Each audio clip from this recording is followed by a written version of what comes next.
primeiro lugar, queria agradecer essa oportunidade. Para mim é uma honra participar desse debate. Eu venho acompanhando essa comissão desde todos os debates que ocorreram antes dessa lei ser passada pelo Congresso Nacional. Eu vi quantas audiências públicas em todas as capitais do Brasil, né? E o deputado, ex-ministro Osmar Terra, foi um grande incentivador desse debate. Eu tive a oportunidade de ir em várias capitais. Então, a lei que está vigindo no Brasil, ela é uma lei que tem suporte de todas as pessoas do Brasil. A maioria das pessoas do Brasil defende essa lei. Eu, como pesquisador, eu trabalho nessa área há mais de 40 anos, formado pela Escola Paulista de Medicina, fiz meu PhD em dependência química pela Inglaterra e eu atuo como professor titular até hoje. Então, mais de 40 anos na dependência química. Fizemos muitas pesquisas e mais de 90% da população no Brasil é contra qualquer tipo de legalização. Então, quando essa lei foi aprovada, existiu uma grande sintonia com os que os parlamentares aprovaram no Congresso Nacional, na Câmara e no Senado, com aquilo que a população queria e continua querendo, né? Uma oposição flagrante contra qualquer tentativa de legalização. Todos os países que flexibilizaram as leis em relação à maconha, quer seja os Estados Unidos, Canadá, por exemplo, são os exemplos mais gritantes, ou mesmo o Uruguai, aqui do nosso lado, houve um aumento do consumo da população mais jovem. Então, a gente flexibilizar leis em relação à maconha e os próprios votos dos ministros do Supremo Tribunal Federal mostram uma fragilidade do pensamento em relação à dependência química que me deixa chocado, né? Eu acho que esse é um monstrengo técnico, né, que não tem qualidade e nenhuma sintonia com a saúde pública do Brasil.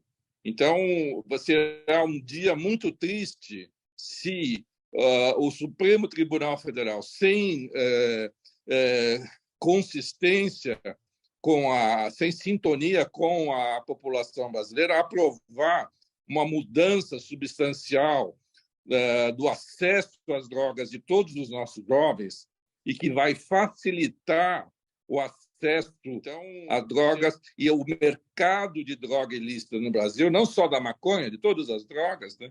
Vai ser um dia muito triste, porque, no meu modo de ver, não é uma questão para o Supremo Tribunal Federal decidir. Quem deve decidir isso é o Congresso Nacional, que tem o voto e tem sintonia com mais de 90% da população que não quer essa flexibilização para facilitar mais a vida do crime organizado. Porque todos os países que legalizaram ou que caminharam na flexibilização, o crime organizado só aumentou, o acesso às drogas só aumentou, né? E além, no caso da maconha, abriu a oportunidade para uma série enorme de outros produtos. Quando você legaliza a maconha, não é só o cigarro de maconha, você vai estar legalizando balas, refrigerantes com conteúdos em relação à maconha. Então, essa decisão, ou não, essa discussão no Supremo Tribunal Federal, do meu ponto de vista, é um dos grandes, pode ser um dos grandes erros, mais um grande erro do Supremo Tribunal Federal de interferir numa seara que não é uma questão constitucional, do meu modo de ver, é uma questão de saúde pública, né?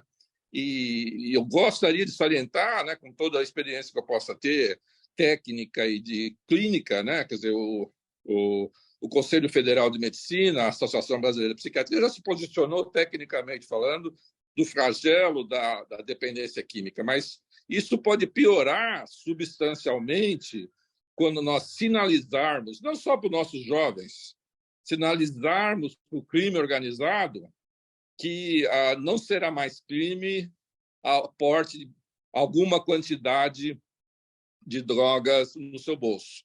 Eu lembro desse debate aí no próprio Congresso Nacional, e houve uma decisão dos deputados e senadores de não colocar na lei, o Osmar Terra lembra disso tão bem quanto eu, de não colocar quantidades toleradas na lei, porque todas as evidências, mas quando você colocar que 30 gramas de maconha não dá cadeia, você está autorizando o microtráfico, o que foi que aconteceu em Portugal, né, que inicialmente foi tido como uma política de sucesso, e hoje você vê a droga invadindo o nosso país irmão, né? Então, o voto, pelo menos de um dos ministros, é realmente de tentar colocar limite do que é possível você ser o porte de drogas para consumo pessoal. Isso, para mim, é um absurdo. Eu que sou aqui de São Paulo e vivo o flagelo da Cracolândia há mais de 25 anos, eu tenho equipe trabalhando lá e sou ativo lá e sinto a frustração de ver vidas destruídas, de famílias sendo destruídas pela Cracolândia. 99% do tráfico na Cracolândia aqui de São Paulo é feito por 2, 3, 4, 5 pedras, que estaria abaixo de qualquer limite que você conseguisse estabelecer legalmente. Você estaria autorizando, né, ou legalizando o pequeno tráfico, né? Para mim, no meu ponto de vista técnico, eu gostaria de deixar muito claro essa minha posição. Se o Supremo for nessa direção, nós estaremos legalizando o pequeno tráfico no Brasil e facilitando a vida do crime organizado, né? Isso vai ter um impacto de saúde pública fenomenal. Eu sou médico psiquiatra, né? Mas eu não tenho dúvida que depende do que fizermos a facilitar o mercado de drogas, vai ter um impacto na psiquiatria, vai ter um impacto nos transtornos mentais, e o Estado não vai recorrer a essas famílias que vão ter os seus filhos sendo ofertado mais drogas que já estão sendo ofertadas nos dias de hoje. Então, nós estamos num momento assim meio crítico, né? Porque o consumo de maconha vem aumentando, inevitavelmente vem aumentando, mas ainda não estamos nos patamares que chegaram nos Estados Unidos.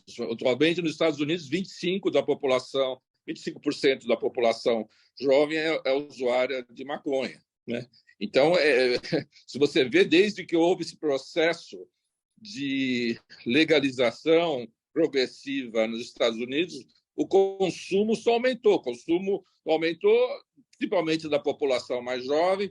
Você aumentou o crime organizado, né? Porque o crime organizado continua vendendo maconhas em concentrações bem mais fortes do que a maconha inicial, que esse é outro aspecto dentro do mercado complexo da maconha. Uma coisa é a gente pensar naquela maconha que se vendia na década de 60 como uma concentração baixa de THC, que é o princípio ativo da maconha. Mas hoje em dia, que é 1%. Hoje em dia você tem formas de 20% como skunk, ou cigarro eletrônico de maconha, que tem 50%, 90%.